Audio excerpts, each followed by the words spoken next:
LAQ4 నేర్చుకున్నాం. Determine the quadratic equation.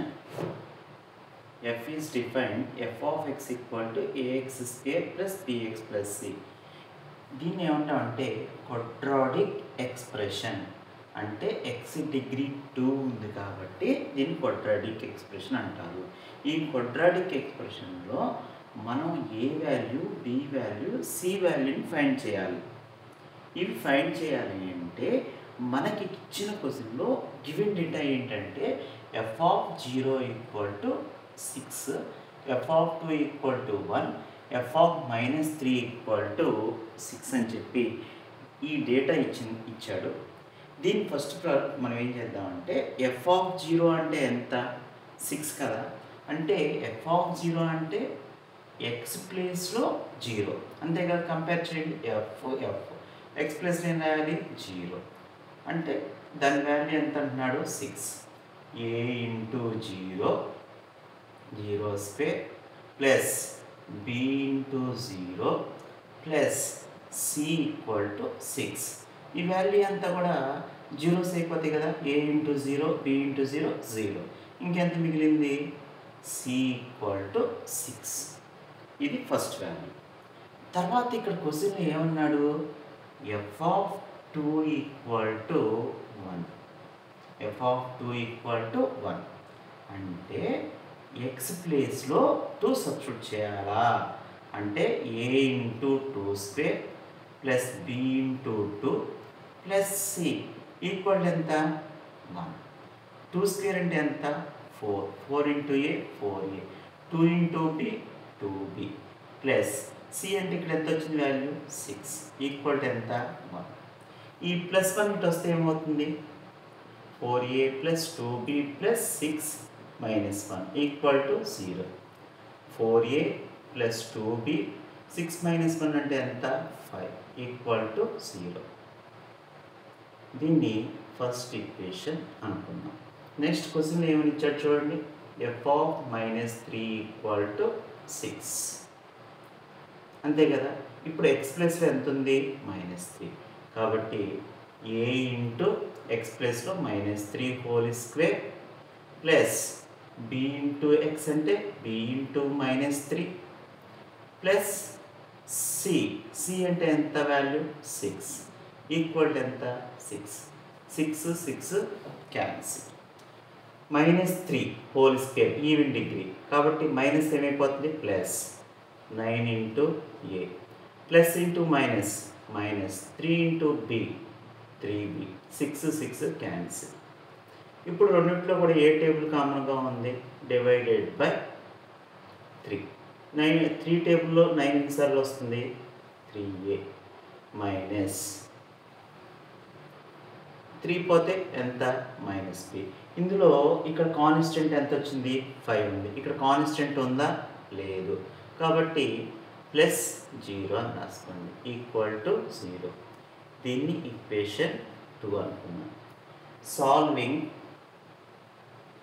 1 and 2, 1 2ను solve చేసి ఏ value, B వాల్యూను కనుక్కున్నాం. ఎలా రాసుకోవాలి? ఫస్ట్ a, తర్వాత b, తర్వాత కాన్స్టెంట్ 1 రాసుకున్న తర్వాత వీటిని సాల్వ్ చేసే మెథడ్ ఏంటంటే మిడిల్లో ఉన్న నెంబర్ ఎంత? 2 కదా. ఫస్ట్ ఏకి కిందకి పక్కన 2 రాయండి, ఏకి బికి మధ్యలో కాన్స్టెంట్ రాయండి, తర్వాత బికి 1కి మధ్యలో 4, తర్వాత మొదట్లో ఉన్నది మళ్ళీ చివరిలో రాయండి. ఓకే. నెక్స్ట్ సిమిలర్లీ ఇక్కడ కూడా అలాగే రాద్దాం. మిడిల్లో ఏముంది? బి కోఎఫిషియంట్ ఎంత? -1 కాబట్టి -1. తర్వాత కాన్స్టెంట్ ఎంత? 0. తర్వాత ఏ కోఎఫిషియంట్ ఎంత? 3. మొదట్లో ఉన్నది మళ్ళీ చివరిలో రాయండి. మనకి ఏం కావాలి? a కావాలి. a/1 అంటే ఈ రెండింటిని మల్టిప్లై చేయండి. 2 ఇంటూ 0 0. తర్వాత -1 ఇంటూ 5 -5. దానికి ఆపోజిట్ ఏంటి? +5. ఇక్కడ ఏం రాయాలి? +5. ఇంకోసారి చెప్తున్నా. ఈ రెండు మల్టిప్లై చేయండి. 2 ఇంటూ 0 0. ఆఫ్టర్ ఈ రెండు మల్టిప్లై చేయండి. 5 ఇంటూ -1 -5. దానికి ఆపోజిట్ -5కి ఆపోజిట్ +5 అలాగే 1 అనుకున్నాం కదా కింద 1 కింద ఏమున్నాయి ఈ 4 ఉన్నాయి. ఫస్ట్ ఈ రెండింటిని మల్టిప్లై చేద్దాం. 4 × -1 -4. 3 × 2 ఎంత +6. +6కి ఏం రాసుకోవాలి ఆపోజిట్ సైన్ అంటే -6. దట్ ఈక్వల్ టు +5 -4 -6 అంటే ఎంత -10. ఈ రెండు కూడా 5 టేబుల్లో క్యాన్సిల్ అయిపోతే -1/2. ఇది ఏ వాల్యూ, దీన్ని ఏమంటారంటే ఏ. తర్వాత ఏంటి b/1. b1 అంటే ఈ రెండింటిని మల్టిప్లై చేయండి.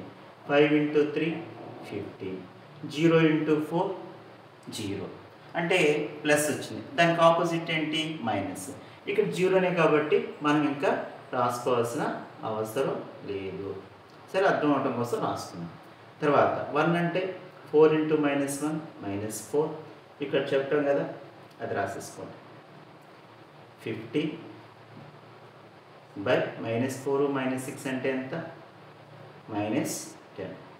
దట్ ఈక్వల్ టు 5 టేబుల్లో 3 టైమ్స్ 2 టైమ్స్. ఇక్కడ మైనస్ ఉంది కాబట్టి మైనస్ రాసుకున్నాం. ఈ ఏ వాల్యూని డి వాల్యూని మనం ఏం చేస్తున్నామంటే సి వాల్యూని ఈ ఈక్వేషన్లో సబ్స్టిట్యూట్ చేద్దాం.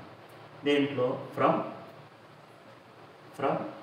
f(x) ఏంటి ఎంత -1/2. ఏంటి ఎంత -1/2. తర్వాత ఏముంది x². తర్వాత ప్లస్ బి. బి అంటే ఎంత -3/2 × x ప్లస్ సి. సి అంటే ఎంత చూడండి ఇక్కడ వచ్చింది ప్లస్ సి అంటే ఎంత 6.